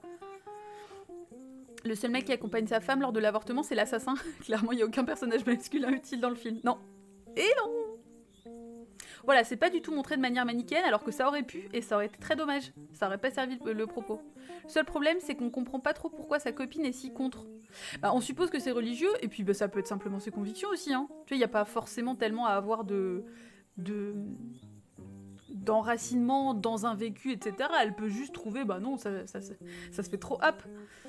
Ce qui est très chouette, c'est que dans le centre d'avortement, il est montré qu'ils ne sont pas là pour te faire avorter, voilà, mais pour te faire prendre des décisions. Exactement, Ministef, il y a vraiment une nuance entre... 1952, la femme est livrée à elle-même, littéralement. Même sa famille, sa belle famille ne la soutient absolument pas, elle est solo. Et dans le segment de 96, on a déjà l'escorte autour du centre qui vient la chercher, qui lui parle et qui la rassure, ça fait trop du bien. Franchement, la meuf... le personnage de l'escorte, la blonde, je l'ai trouvée géniale, j'avais trop envie d'être pote avec elle. Plus toutes ces femmes à l'intérieur qui sont là pour lui dire il n'y a pas besoin de rush, t'es pas obligé de prendre la décision aujourd'hui, tu peux juste prendre les infos, tu peux te poser, tu peux attendre, tu peux en parler. Est-ce qu'on te force à venir ici? Est-ce que tu veux vraiment avorter? Et j'ai trouvé ça fait du bien. Ça fait vraiment du bien, quoi. Pas forcément religieux de manière classique, voilà, mais c'est les states et les convictions sont bien ancrées, exactement, ouais, tout à fait. Comme les guns, c'est ça. Que l'assassin à la fin commence à s'excuser, à être maladroit dans ses mouvements, ça m'a fait penser que le mec était totalement doctriné. Alors il y a de ça, et c'est surtout que tu te rends compte que le mec là passe de la théorie à la pratique, se rend compte qu'il a enlevé une vie, enfin, et tu vois qu'il y a cette contradiction que le mec commence à capter en disant non mais, enfin, what? Ouais. J'ai beaucoup aimé l'ambiance dans le centre, ouais. Alors je sais pas si ça se passe vraiment comme ça, mais... quand même, il y a le fait qu'il y ait des escortes et tout autour, par contre, beaucoup. Hein. Ça se voit beaucoup parce que t'as énormément, effectivement, de manifs. On le voit dans le film Juno, notamment aussi. Hein. Je sais pas si vous l'avez vu, le film Juno, avec Michael Cera et Elliot Page. Et vraiment, c'est vrai que c'est un film qui... Bon, alors après, ça se passe pas exactement pareil après, mais... T'as quand même ce questionnement, et je pense que le fait que ce soit aux États-Unis, c'est aussi un questionnement qui est quand même essentiel là-bas. C'est clairement, c'est pas acquis, quoi. Et ouais, les escortes et les gilets pare-balles, c'est plutôt réaliste. Hein. Ouais. C'est vraiment chaud. Alors attendez, je reprends mes notes pour voir si j'ai... parce que j'ai noté pas mal, j'ai noté beaucoup de trucs. Alors, il y a aussi un truc qu'il faut que je vous dise, si jamais vous voulez. Il y a un 2 qui s'appelle If These Walls Could Talk numéro 2 et qui est beaucoup plus centré sur des récits de lesbiennes que je vais regarder aussi, hein, qui a l'air vraiment hyper cool. Mais je crois que je l'ai pris parce que ma pote qui m'a filé le film, elle m'avait filé les deux. Et donc, dedans, je crois qu'il y a Vanessa Redgrave en plus. Vous savez mon amour pour Vanessa Redgrave. Donc, voilà. Et donc on est, je crois que ça tourne, enfin c'est pas tout à fait les mêmes problématiques et tout, mais bon en tout cas, ouais, je vous filerai ça si vous voulez. J'étais en mode, ah ouais gilet pare-balles, puis bon la fin justifie, ouais. L'incompétence de la police ça n'a pas changé exactement, ouais. Je trouve que l'ambiance bienveillante et de refuge dans le centre est accentuée avec le montage qui alterne entre le centre et les scènes à l'extérieur, c'est ça, ouais, il y a vraiment une volonté de montrer que c'est vraiment un cocon quoi. Et c'est pour ça que c'est d'autant plus violent, du coup, quand le mec arrive et bute tout le monde, parce que on était en mode, on était censé faire en sorte que là, ça soit le seul endroit où on était en sécurité, et en fait, non, même pas là. Ouais. Il y a vachement d'attentats contre toutes les cliniques. Oui, c'est ça, puis bon, il y a des cliniques qui ont dû fermer aussi, hein, tout simplement. Hello Guy, t'as pris un c'est ton choix, c'est pas du tout le moment. Je pense que c'est un misclick. Parce que peut-être Tipout, tu peux lui rembourser ses points. Sauf si tu as un choix en particulier, Guy, peut-être. Alors. Oui, puis alors on voit aussi... Non, mais t'inquiète Guy, y a pas de souci. Le 2, dont le titre en France est Sex Revelation. C'est un peu racoleur, oui, c'est clair. Voilà. Qu'est-ce que j'ai mis? Ah ouais, j'ai trop aimé la Haven Lady. Bon voilà, je l'ai trouvé trop cool. Je l'ai trouvé trop mimes. Et puis, il y a aussi, effectivement, bon, on voit la situation familiale compliquée avec le fait que quand ça parle de meufs divorcées, c'est un peu en mode genre, femme de petite vertu. T'as pas compris comment ça marchait? Non mais en fait, c'est ton choix, c'est quand je fais du jeu vidéo et qu'il y a 2 choix d'options, genre on va à gauche ou à droite, ou on choisit telle ou telle réponse, et c'est toi qui choisis. Mais du coup là pour le coup, sur un débrief, ça a moins d'intérêt. Ce mec, on commence à se dire que quelque chose va pas après la scène où il cherche les chiottes. Oui, non mais c'est ça, direct la cartasse, moi je me suis dit, oh là là là là là là. Non, lui il allait quelque part, ouais c'est chaud. Dans les États du Sud, aux USA, les républicains cherchaient à passer une loi pour limiter l'accès à l'avortement en imposant des dimensions de porte minimales. Non mais c'est ça. Non mais c'est ça, c'est jamais fini. Hein. La salopette de Hanench, ouais, c'est vrai. Ah, je me suis dit là, c'est vraiment les années 90, on adore les salopettes. Hein. Et ouais, je suis en train de foutre le bordel. Alors, oui, j'ai trouvé ça tellement dur quand, à la fin de son avortement, donc Claire, hein, qui est le personnage de Demi Moore, dit « Am I okay ?» Quand elle demande si elle est ok, elle sait plus, elle se rend pas compte, elle a peur en fait, elle est dans l'incertitude totale, et personne n'est là pour répondre à sa question, quoi. C'est-à-dire qu'elle est en train elle est en train de poser cette question en boucle, et le mec s'est déjà barré. Et elle est seule sur sa table de cuisine, et j'ai trouvé ça, mais ça m'a vrillé le bide, quoi. Vraiment, j'ai été obligée de faire une grosse pause à la fin du premier segment, parce que je me suis dit, putain, si c'est ça, les 3, ça va être vraiment si chaud, quoi. Ouais, t'entends la porte se ferme, moi je suis là genre, ouais, mais là, ok, c'est important et tout, hein, mais c'est chaud quand même. C'est dur, hein. Ouais. Le parallèle entre la grosse quantité de sang de la première partie et la présence... et le presque rien, oui, exactement. Et alors, Kawakasi, le contraste, en fait, de simplement... En fait, j'ai l'impression qu'on voit beaucoup plus la procédure dans le segment 3, parce qu'on voit justement ce que je disais, la méthode Karman avec le système d'aspiration, etc. Mais elle est beaucoup moins anxiogène, en fait. Surtout qu'elle est pas ok, non, elle est pas... C'est le moins qu'on puisse dire, c'est un euphémisme. Mais vraiment, voilà. Mais oui, voilà, donc, et puis le fait, voilà. Et ce que j'ai trouvé cool aussi, c'est qu'il n'y avait pas non plus une grosse présence... on se calme, la clarinette, toujours à ce moment-là, elle est un peu vénère. On n'a pas non plus un truc trop accentué sur la religion. C'est-à-dire que oui, on sent que c'est quand même sous-jacent, etc. Mais c'est pas au cœur du truc non plus, quoi. Là, ouais, l'infirmière qui lui serre la main tout le long de l'opération, puis qui lui parle, en fait, tu vois, qui lui dit, alors vous faites quoi comme études vous êtes architecte, ah là là, voilà, moi je connais un architecte, tout ça, qui a refait mon bungalow, enfin, c'est trop mignonne, quoi. Voilà, elle est moins anxiogène parce qu'en fait, il y a de la communication, et tu sens que ça marche aussi sur nous. Donc tu dis, si ça marche sur nous, derrière notre écran, imagine la puissance que ça a pour la meuf qui est en train de subir l'intervention, quoi. Et c'est ça, l'autre ordure qui lui dit, plus tu bouges, plus ça fait mal, ouais. Bah, s'il y a une hémorragie, appelez l'hôpital. Ouais, non, mais c'est ça. Bah, c'est surtout que lui, il occupe pas le service après-vente, quoi. L'opposition des deux attitudes, le mec qui dit rien, juste bougez pas, puis juste vous avez la thune en plus, tu vois. Elle est pas anxiogène parce qu'on sait que la vie d'Hanench est pas en jeu, ouais, c'est ça. Alors que clairement, ouais, la vie de Claire, bah, on sait que ça va mal se terminer, quoi. Enfin, on le sent bien que c'est... Bah oui, c'est ça, avec un ton froid, mais il s'en fout, en fait. Puis c'est même... Quand elle lui dit, bah, je préfère vous donner la thune une fois que c'est fait, ce qui semble logique, tu vois. Bon, après, elle pourrait lui montrer l'argent simplement, parce qu'on peut se dire, oui, t'es à 400 $, le mec, il peut effectivement, légitimement, vouloir être sûr d'avoir la thune, mais quand elle lui dit ça et qu'il se casse, T'es là, genre... Enfin, chaud, quoi. C'est... Puis voilà, encore une fois, c'est un homme qui lui dit quoi faire, quoi.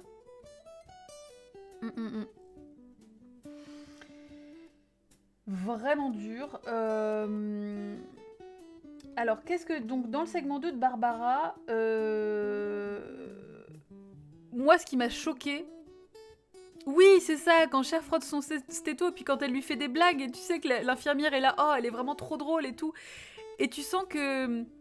C'est tellement genre... qu'elle fait ça aussi, tu te dis qu'elle fait ça un peu avec toutes les meufs, mais que c'est pas procédural, c'est juste que... Elle est vraiment en mode bienveillance et qu'elle veut que la meuf se sente... Puis quand elle lui explique pourquoi elle continue à faire ça, quoi. Parce que elle trouve que c'est important qu'elle change la vie de certaines meufs, quoi. J'étais pas claire, mais je veux parler des procédures. Elle a beau être impressionnante... Oui, c'est ça, elle met pas la vie... Oui, c'est ça, non, mais je suis d'accord, Néphis, hein, je pense que... Ouais, je pense qu'on avait compris le côté... y a pas de danger, c'est dur, ça peut... En fait, c'est ça, l'avortement, c'est pas forcément dur de façon inhérente. Ça peut l'être, et c'est pour ça que c'est important d'être accompagné, mais ça peut être quelque chose qui est très bien vécu, et quand c'est très bien vécu, il n'y a pas besoin de forcer en disant « Comment vous vous sentez ? Ça n'a pas été trop dur, nanana. » Il faut aussi réussir à sentir quand il y a nécessité d'en parler, mais il y a des femmes qui n'ont pas du tout nécessité à en parler, et qui l'ont très bien vécu, et qui sont très contentes avec ça, et c'est ok, quoi. Et c'est un mec qui capitalise sur la souffrance des femmes. Et oui Once more. C'est pour ça que j'ai trouvé ça bien de mettre un mec, parce qu'on sait que c'était beaucoup des meufs, et on aurait pu imaginer qu'avec une meuf, ça soit plus bienveillant. Oui, on sait que c'était pas toujours le cas. Hein. D'ailleurs, pour ça, je vous conseille Portrait de la jeune fille en feu. De toute façon, je vous le conseille, de façon random, de façon complètement gratuite. Mais c'est aussi un sujet qui est évoqué dans le film, et qui est extrêmement bien filmé. Par Céline Sciamma, bien évidemment, puisque c'est une femme. Mais vraiment, si vous l'avez pas vu... Non, mais dites... ce film, j'ai revu une scène, là, il y a pas longtemps, j'étais là, genre... la claque que je me suis pris toute seule au cinoche, là. C'était si bien. J'ai aussi beaucoup aimé le renversement à la fin, où c'est la patiente qui prend soin de son médecin, mais tout en conservant l'impuissance. Puis tu sens qu'elle souffre et tout, mais qu'elle est vraiment en mode... Elle a envie d'essayer de sauver celle qui l'a sauvée, quoi. Le Powerade entre 1950, que ça soit un mec qui fasse avorter et que ça se passe mal, oui c'est ça, en 96 c'est une meuf et ça se passe bien. Mais oui si Vanille, je vois, hein, ouais. C'est un acte médical, donc ça n'est pas présenté différemment qu'une opération lambda, ouais. Mais donc voilà. Oui, dans le segment numéro 2, moi j'étais quand même scandalisée que elle ait finalement ses études à côté. Enfin, elle fait tout. Enfin, et elle a quand même... Parce que tu sais, genre sa pote l'attend et tout, j'étais là, non mais attends meuf, t'as un taf, enfin... Parce qu'elle aurait été mère au foyer, elle faisait déjà plein de trucs, mais en fait non, c'est pas comme si elle était juste mère au foyer. C'est genre... J'étais là, genre... Non mais... Quelle heure elle se réveille, quoi. Ah ouais, moi j'étais fatiguée aussi, quoi. Puis je trouve que ce qui est cool, c'est que c'est pas non plus pareil, c'est pas accentué, elle a juste plein de gamins, et donc du coup ça se passe comme ça, et c'est bruyant, et voilà, mais c'est pas non plus... Elle les déteste pas, c'est juste la vie est comme ça, mais tu sens que c'est épuisant, quoi. L'infirmière qui lui tenait la main, qui se barre, après que le docteur se fasse tirer dessus, ça nous montre qu'elles sont humaines. Bah, elle se barre parce qu'elle va chercher des secours, surtout, en fait, Miss Steph. je pense que c'est pas elle se barre, genre...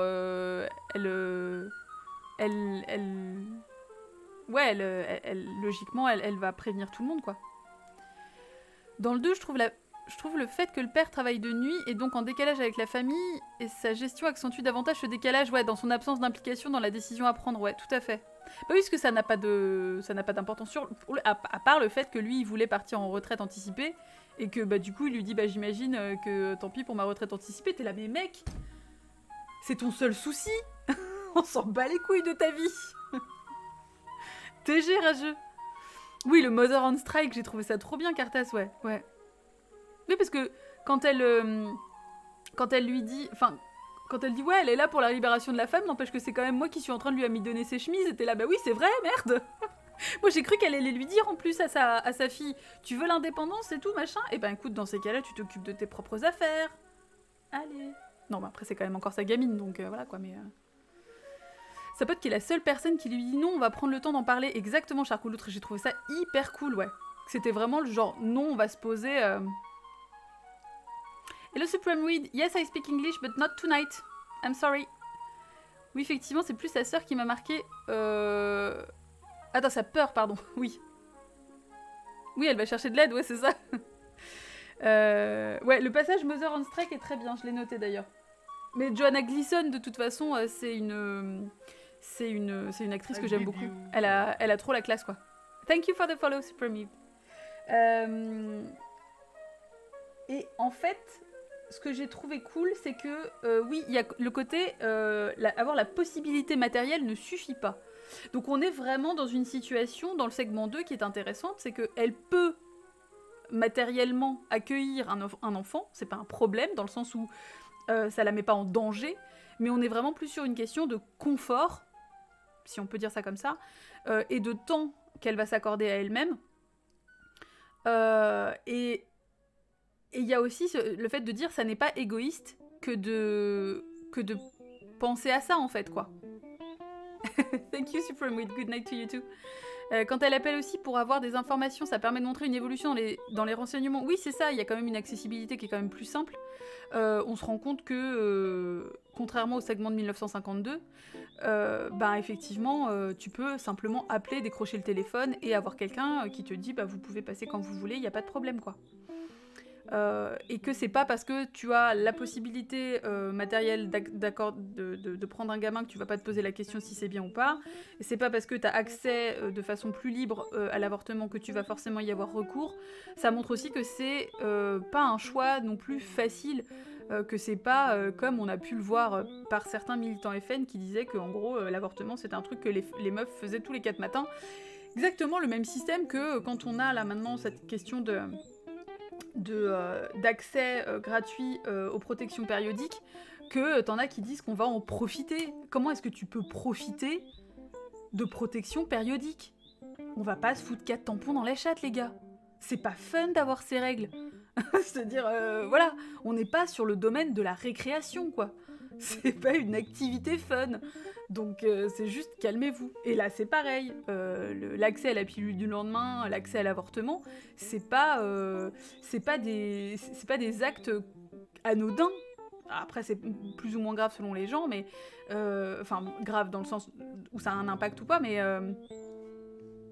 c'est pas un truc que les meufs se disent oh tiens, petit avortement, petit lundi matin là. Ça montre que... Attends, qu'est-ce que tu disais, Ministef ? Ça montre que si la question de l'avortement est une question qui se pose à la femme, élever un enfant dans un couple, c'est une décision à deux. Oui, en l'occurrence, là, dans le segment 2, bof, mais le mec réalise pas ce que ça signifie d'avoir un enfant. On voit que c'est surtout que c'est pas lui qui les élève, en fait. C'est pas à lui que ça mange du temps, en fait. Pour faire de la déco, exactement, ouais, on va coller sur les murs. Ah, ils pensent qu'on les bouffe, hein. Exactement, qu'on va les donner à d'autres. Alors que oui, oui, très bien, mais tu peux pas faire grand-chose d'autre avec des tampons, hein. Des armes de combat absorbantes, c'est ça. On va faire des armes pour faire du GN, tu sais. Regarde mon glaive, il est fait intégralement en tampon. En même temps, c'est bien, cela dit, parce que ça peut être assez contondant, mais assez léger. Une astuce, hein, une idée à développer. Une guirlande de Noël, c'est ça. 50 tampons ce mois-ci, je vais m'éclater. Isoler son grenier. C'est ça. Exactement. Le trafic international de tampons, ouais, tout à fait. J'ai une épée courte absorption de vie. Plus de feu en tampon, c'est legit, mais grave. Un radeau. Oh putain. Ça tourne mal. Le truc double de volume avant de sombrer dans les flots. Voilà, mais bon, en tout cas, j'ai trouvé que le contraste théorie et pratique sur la question de la libération de la femme était très intéressant parce que c'est aussi ça, notamment le féminisme par exemple, hein, c'est de se dire qu'il y a effectivement toute la partie théorique où on se dit ça c'est mieux, ça c'est mieux, ça c'est mieux, il faut idéalement réagir comme ça, etc. Mais concrètement, t'as des vies en face et t'as des situations concrètes où on peut pas forcément appliquer mot pour mot ce qu'on prêche tout le temps, quoi, parce que c'est du cas par cas, quoi. Pour suivre ce genre de projet, souvent des gens sous-entendent que c'est pas le public visé qui va pas en profiter. Ah oui, d'accord, ok. Les distributeurs gratuits déjà installés en Normandie où des meufs, plutôt avec de la thune, ah oui, c'est ça, auraient vidé les stocks Et donc les étudiantes plus précaires n'en auraient pas eu. Ah ouais. Ouais. Oui, c'est ça que... Oui. Ouais. Après, bon, j'ai envie de dire... l'important, c'est que ça bénéficie à des meufs. Mais c'est vrai que quand même, l'idée, c'est qu'il y ait quand même les personnes les plus précaires qui en ont besoin, quoi. Et notamment même, par exemple, les meufs dans la rue. Hein. Les meufs sans domicile fixe, c'est la question, justement, effectivement, des règles et des meufs sans domicile fixe. C'est une problématique qui est vraiment hyper grave et qu'il faut prendre en compte parce que... Ouais. C'est pour ça que souvent, même par exemple quand il y a les collectes du secours populaire et tout dans les supermarchés, oui, il y a un oiseau dans la bande son. Attends, si tu veux, je peux changer. À un moment donné, il y a des petits oiseaux dans la bande son, je suis désolée, dites. Mais ouais, souvent, quand il y a les collectes de bouffe et tout dans les supermarchés, moi, je donne des trucs genre des tampons, des serviettes, des trucs pour les bébés aussi, pas mal. Ouais, les meufs dans la rue et les meufs en tôle. Je t'en prie, dis pas de soucis. L'oiseau est dans ton cœur depuis le début. J'avais pas entendu autant avant qu'on t'en parle, mais maintenant impossible de plus l'entendre. Ouais, il est encore là un peu, hein. Je suis désolée, attendez. Il est là. Attendez, je vais remettre la compile au début parce que je crois que c'est sur la fin, là on est à Arbre Magique. Oh, putain, j'avais pas vu. Ah oui, c'est ça, parce que là on était à Pause Jardin, Arbre Magique, Jazz Forêt. Attendez, on va remonter. Il y a le petit clavier au début, là on est mieux. On est hanté par l'oiseau. C'est ça. Bah, c'est, écoutez, saxo et saxo et oiseau, on adore ça. Alors, sinon... oui, alors très intéressant, mais qui n'est pas forcément tellement développé, mais quand même, la question de l'ascendant entre professeur et élève dans le segment numéro 3, bon, voilà. Bien sûr. Pour avoir travaillé dans une asso caritative, le mec qui vient râler parce que lui a pas le droit aux serviettes hygiéniques et qu'on doit lui donner autre chose... Ah non. Sérieux, Vanaylt, mais quel enfer. Oh, mais quel enfer. J'ai trouvé que ce que dit l'accompagnatrice à la croyante était très bien réussi. Oui, tout à fait, Charcoloutre. Le fait qu'elle lui dise, ouais, et donc du coup, la nana qui va garder son enfant et qui finalement va faire preuve de violence vis-à-vis de lui ou d'elle, parce que c'était un enfant qui était non désiré. Ouais, non, il y avait ce côté, un enfant n'est pas forcément accueilli correctement. Alors ce que j'ai trouvé aussi très important, qui est évoqué sans être évoqué, mais c'est le côté très essentialiste en fait finalement de la vision des gens qui essayent d'empêcher l'avortement, qu'une femme est là pour procréer en fait quoi, uniquement. C'est-à-dire que c'est son but, et à partir du moment où un enfant arrive, elle doit forcément l'accueillir quoi. Et ce que je trouve atroce, c'est que du coup, c'est très réducteur, c'est-à-dire que c'est presque du coup aller jusque-là, généralement c'est ça aussi, tu n'es une femme qu'à partir du moment où tu enfantes. On a beaucoup ces débats-là, quand on veut pas d'enfants, on est confronté à des tas de réflexions de merde, hein, donc c'est compliqué. Mais du coup, je trouve ça atroce, parce que bien souvent, ces gens-là ne se rendent pas compte de la violence que c'est, par exemple, vis-à-vis des femmes qui ne peuvent pas avoir d'enfants, ou qui sont obligées, par exemple, d'avoir recours à la PMA ou ce genre de choses-là. Quelle est la violence, quand même, de dire, si tu ne peux pas enfanter, c'est que t'es pas vraiment une femme. Si tu ne peux pas, ou si tu ne veux pas, quoi. Et je trouve que c'est l'enfer, quoi. C'est hyper violent. Et bien évidemment, souvent, ces gens-là ne réfléchissent pas, en fait, à d'autres cas de possibilités. Dans le 2, un mec qui comprend rien à ce qui se passe et a une réponse complètement inappropriée. Oui, lui file de l'argent. Oui, c'est ça, dans le segment 3, tu veux dire, du coup, ouais. Oui, c'est ça. C'est vraiment genre, non, mais c'est ça que tu veux, fous-moi la paix, quoi. Enfant, c'est pas égal à instinct maternel, exactement. Tout à fait, ça ne vient pas forcément naturellement comme ça, et c'est hyper important d'avoir un dialogue sain là-dessus aussi, parce qu'il y a des tas de femmes qui se retrouvent avec leurs enfants et qui savent pas, soit qui savent pas s'en occuper, soit qui ont du mal à s'en occuper, etc. Et c'est très culpabilisant de pas en parler, et c'est horrible. Hein. Je voyais aller, ouais c'est ça, je serai en retard, j'ai pas envie que tu me fasses chier avec ma femme aussi, quoi. Le professeur montre aussi une réaction qui est nouvelle dans le film et qui est en mode, ben, t'as qu'à te faire avorter. Oui, c'est ça. C'est vraiment du coup de voir comment les hommes utilisent finalement l'avortement, mais maintenant tu sais qu'il y a cette possibilité-là. Ouais, tu seras toujours une mère, mais la mère d'un enfant mort, oui, c'est ça, j'ai trouvé ça si dur, Neftis. C'était si dur, ouais. Ça s'applique au 2 et au 3 en fait, ouais. C'est ça, mais c'est... Ouais. Ah oui, tu pensais... Ah oui, tu pensais au 3, mais ça s'applique au 2, ouais, c'est ça. C'est ça, c'est dur, hein. Une pote proche a eu une ménopause précoce et avec le stress et la vie urbaine, c'est de plus en plus courant et le fait de pas pouvoir avoir d'enfants. Oui, c'est ça, hein. Moi, j'ai un couple d'amis pareil, ça a été hyper dur et depuis, ils ont 2 enfants et c'est cool et ça se passe bien. Mais c'était dur, notamment aussi à cause des réflexions autour, quoi. Parce que les gens sont cons, hélas. J'ai fait beaucoup de doigts d'honneur à mon écran pendant le segment 3, ouais, je pense qu'on en était toutes et tous là. Le mari réfléchit en termes d'argent, voilà, c'est ça. Oui, il lui vient pas à l'idée d'aider sa femme avec les tâches ménagères, et c'est genre non, enfin c'est comme ça, parce que c'est comme ça, et parce que c'est la vie maritale aussi, tu vois. Parce qu'on sent qu'il y a un côté un peu tradi, mais tu vois, pas non plus hyper accentué, mais c'est juste, lui, il bosse, et puis bah voilà, quoi. Et il voit bien, enfin, il fait bien comprendre que le fait qu'elle fasse ses études, bon, c'est peut-être ça qui va sauter en premier, c'est pas grave.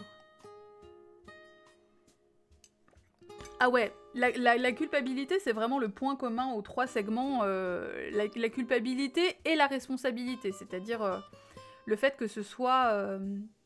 Enfin, que les femmes ne soient que si peu accompagnées dans leur choix, quoi. Enfin, dans leur choix, qu'au final, on se demande vraiment si c'est un choix, parce qu'il y a tellement pas d'accompagnement que c'est super dur, quoi. Oui, ils considèrent ses études comme un loisir, alors que elle est... Puis c'est tellement triste, tu vois, quand elle est là, oui, mais du coup, par exemple, les poétesses, les autrices, comment est-ce qu'elles font pour écrire et combiner ça avec leur vie de famille et tout, et puis qu'elles se rendent compte, bah ouais, mais en fait, non, c'est pas possible. Ouais, oui, un côté c'est comme ça, c'est ça. Bah, après, je pense que c'est tradit dans le sens, tu sais, famille américaine des années 70, on a des enfants, voilà, voilà, quoi. Et la femme reste à la maison, mais sans que ce soit non plus... C'est là où c'est vraiment pas caricatural, quoi. Chacun a sa place, c'est un peu ça, ouais, c'est ça. Chacun sa mission. Chacun sa route. Pardon, non.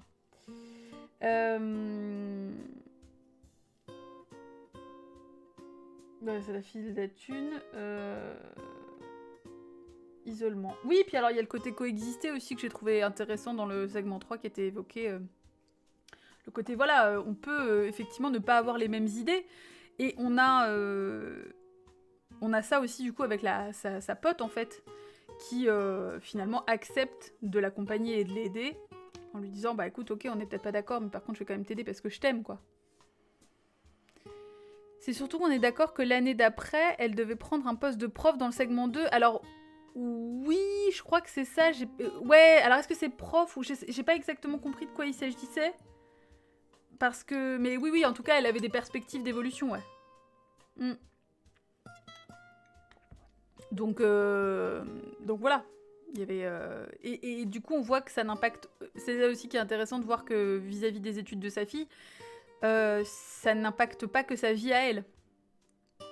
C'est-à-dire que c'est bien de voir que c'est ce qu'on dit aussi avec le féminisme, c'est que tant que certaines femmes sont encore oppressées, aucune de nous n'est vraiment libre, en fait. C'est-à-dire qu'il y aura toujours des raisons de se battre tant que, effectivement, toutes les femmes n'ont pas accès aux mêmes libertés et aux mêmes choix que nous, en fait. C'est-à-dire que oui, objectivement, en France, on est quand même largement moins à plaindre que dans d'autres pays. Mais déjà, c'est pas comme ça, normalement, qu'on devrait raisonner. C'est-à-dire que jamais tu te satisfais d'une situation en disant que c'est moins pire. Enfin, je veux dire, si tu dois dire ça, c'est qu'il y a quand même un petit problème. Et puis, au-delà de ça, on n'est pas dans une lutte qui est égoïste et on n'est pas dans une lutte qui s'arrête à partir du moment où tu accèdes à des trucs moins pourris. Non, je suis désolée, c'est ultra pas satisfaisant de constater que c'est encore tellement remis en question partout, quoi. Donc, ce qui est triste dans le deuxième segment, c'est que finalement, si elle avait eu de l'aide de son mari, de ses enfants, elle aurait sûrement été heureuse d'avoir cet enfant. Alors, ouais, alors de l'aide de ses enfants, je sais pas dans quelle mesure. De l'aide de son mari, oui, ses enfants n'ont pas à l'aider dans l'absolu, Ministef. Parce que là, ses enfants... Non, ses enfants n'ont pas forcément à voir là-dedans. Mais par contre, le mari, oui. Dans le 3, j'aimais bien ce côté, on peut vous aider financièrement ou avec un logement, comme si c'est la raison de l'avortement. Oui, c'est ça. Ça laisse une alternative, mais que sinon elle n'utilise pas la violence. Oui, alors en fait, ce que je trouve intéressant là-dedans, Kawakasi, c'est que c'est vraiment genre...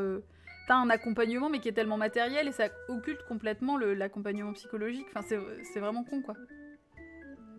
Le jour où la cause des femmes sera supra-acquise en France, on mettra juste notre temps et notre argent et notre soutien pour celles qui n'auront pas autant de droits exactement. Et quand on se bat pour nos droits à nous, on se bat aussi pour les droits des autres. Et mine de rien, on donne de la force à d'autres femmes de se dire c'est possible. Et même quand ça semble pas gagner, il y a quand même des raisons effectivement de parler. Et même par exemple sur le fait de relayer les témoignages de victimes de violences notamment, c'est extrêmement important parce que... je le dis souvent, l'idée c'est pas d'afficher les messages que je reçois et tout sur Insta, mais souvent je reçois des messages de victimes qui me disent bah, ça fait trop de bien de lire des gens qui soutiennent. Après, je suis concernée aussi, donc c'est aussi différent, mais je veux dire, ne serait-ce que de voir du soutien d'autres personnes, où tu te dis, si je parle, on va m'écouter et on va me soutenir, bien sûr que c'est bête comme chou, j'ai envie de dire, quoi. C'est tellement logique. Donc c'est hyper important, en fait, de se dire que notre prise de position a vraiment un effet, mais pas uniquement sur nous, à la fois sur notre entourage aussi, et puis, dans une plus grande mesure, sur les réseaux, sur des gens qui nous suivent. Enfin, moi, je trouve ça essentiel, mais c'est hyper important, en fait, parce que y a des gens à qui ça fait vraiment du bien, quoi. C'est un accompagnement temporaire, voilà, c'est ça. Comme si au bout de quelques mois, le bébé allait être autonome. Bah écoute, tu sais, au bout de 6 mois, il passe son bac, hein, Goldie Gringo. Je sais pas comment c'est fait chez vous, mais chez moi, c'est comme ça, hein, le gosse, 6 mois, petit CDI, voilà, c'est bon. On m'emmerdait, hein. Enfin bon, voilà. Mais effectivement, voilà, oui, je l'avais noté, hein, le Mother of a Dead Children. J'étais là, genre, ok, eh bien, on va pas faire ça. Mais voilà, c'était globalement pas facile. J'aime bien le fait que la meuf de la clinique soit honnête et lui dise oui, on a pu aider des femmes, mais c'était temporaire. Oui, et puis alors, enfin, ouais, il y a vraiment ce côté. Ça règle une partie du problème, mais c'est de savoir pourquoi t'es tombée enceinte. Est-ce que c'est dans une relation, notamment par exemple une relation abusive, etc. Enfin, il y a vraiment, on sent que les questions sont orientées au-delà de simplement l'acte et d'essayer aussi d'orienter la meuf derrière, en mode voilà, là on règle ce problème-là maintenant. Maintenant, il y a peut-être autre chose derrière qu'il faudra peut-être régler, quoi. Bah, je t'en prie, Nekia, ouais, c'était pas évident. C'était pas facile, mais je trouvais que c'était... Bah, déjà, c'est le 90e film du débrief. Attention, bientôt les 100. Et puis, à la veille du 8 mars... Voilà, je pense que c'est des questions qui sont importantes d'aborder et de discuter. Je sais qu'avec vous, je peux le faire, donc ça, c'est quand même une chance. Et j'avais un peu peur, moi, en fait. Je voulais pas que ça vous ait trauma ou que ça vous ait fait du mal ou quoi, parce que c'est vrai que moi, ça m'a foutu mal dans une certaine mesure. C'est quand même dur parce que tu peux être... Enfin, tu sais, tu peux aimer tous les films d'horreur que tu veux, t'es jamais vraiment préparé à la violence du fait d'être une femme, quoi. C'est-à-dire que... Voilà, c'est difficile. Mais c'est vrai que, voilà, j'espérais vraiment que... C'est pour ça que j'avais mis des trigger warnings. D'habitude, je mets pas toujours parce que les sujets sont pas abordés de façon si frontale que ça. Mais là, je me suis dit, waouh, s'il y a des gens pour qui le sujet est compliqué, j'ai vraiment pas envie que... Voilà, quoi. Bah non, mais écoute, pas de soucis, dites ça, ouais. Ouais, il est important, et puis... Tellement bien traité, effectivement, le fait que ce soit un film réalisé par des meufs, ça se sent tellement, ça fait du bien, en fait. Ouais, ça fait vraiment du bien. Voilà, c'était lourd, mais avec le débrief, en fait, c'est ça qui est cool, c'est qu'on peut vraiment désamorcer, en fait. Hein. On n'est pas seul à garder ça. Moi, je vous cache pas que j'avais hâte d'en parler avec vous, parce que ça permet aussi, justement, de faire une petite cellule psychologique à la fin. C'est cool, hein, quand même, ouais. Ouais, c'est ça, c'était nécessaire, ouais. C'est bien de voir la réalité, parce que... Et puis surtout d'avoir ensuite, après, nous, nos avis et nos vécus de femmes, en disant, ben, ça vous paraît très violent, mais parce que ça l'est, et c'est toujours d'actualité, quoi. J'étais full concentrée sur le film. Et il a aimé, du coup, Monsieur Lardon, ou pas? Il a apprécié le film, parce que bon, c'est vrai que, voilà, c'est... Moi, ça m'a beaucoup parlé, enfin, ouais, j'ai trouvé ça très bien. J'ai trouvé que c'était vraiment juste, quoi. Ça fait plaisir de... Ouais, ça fait bon, c'est pas plaisir le mot, mais en tout cas, ça fait du bien de voir des sujets de femmes traités par des femmes correctement. C'est pour ça que c'est important de ne pas occulter le cinéma réalisé par des femmes, parce que ça change tout. Là, c'est un sujet qui nous concerne, mais même sur plein de sujets, une caméra dirigée par une femme ne filmera pas du tout la même chose et pas... voilà quoi. Je trouve intéressant que ce soit un téléfilm, car ça montre aussi parfois que la télé traite des sujets qui seraient refusés au ciné. C'est ça, Charcot Loutre, carrément, ouais. HBO Qualitat, ouais, c'est ça. Je suis dans l'obligation de le dire, pardon, c'est dans mon contrat, mais en plus, saviez-vous que Cher est arménienne? Je savais pas, Neftis, mais quelle meuf incroyable, hein. Par contre, c'est vraiment incroyable. Enfin, elle a fait tellement de choses pour les meufs, je trouve ça ouf, parce qu'il y a des gens qui s'arrêtent à Sonny and Cher et à Do You Believe et tout machin. Mais cette meuf, voilà quoi. Incroyable, incroyable. Cette indépendance, quoi, cet esprit, elle est merveilleuse.